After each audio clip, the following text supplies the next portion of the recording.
নাবালেক সংসদ সদস্য কুমিল্লার এনসিপির নাবালেক সংসদ সদস্য, ও সংসদে বলল যাদের প্রচুর টাকা ইংলিশ মিডিয়ামে ভর্তি হয়, মধ্যবিত্ত স্কুলে যার, গরিবরা সব মাদ্রাসায় যায়।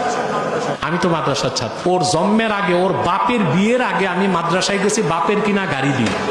গরিবরাই মাদ্রাসায় পড়ে, এটা কি কথা হইলো?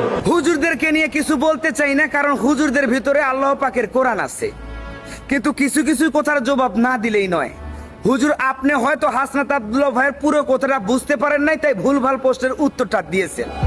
আপনার বাবার টাকা আছে, আপনার মতো কয়জনের বাবার টাকা আছে যে যারা ছোটবেলা থেকে গাড়ি নিয়ে মাদ্রাসায় গেছে?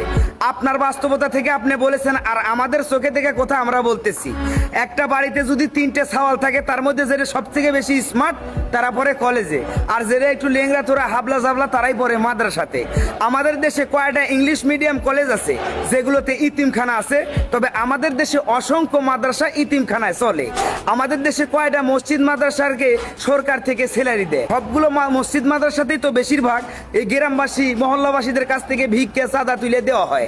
আর কয়টা ইংলিশ মিডিয়াম কলেজ আছে যেগুলোতে এই গ্রামবাসী মহল্লাবাসীদের কাছ থেকে ভিক্ষা চাওয়া চলে? সবগুলো সরকারের টাকায় চলে। এগুলো কোথায় বুঝবেন, তারপরে প্রশ্নের উত্তর দিবেন। আপনারা সম্মানী ব্যক্তি, আপনাদেরকে ছোট করতে নিজেদেরও খারাপ লাগে।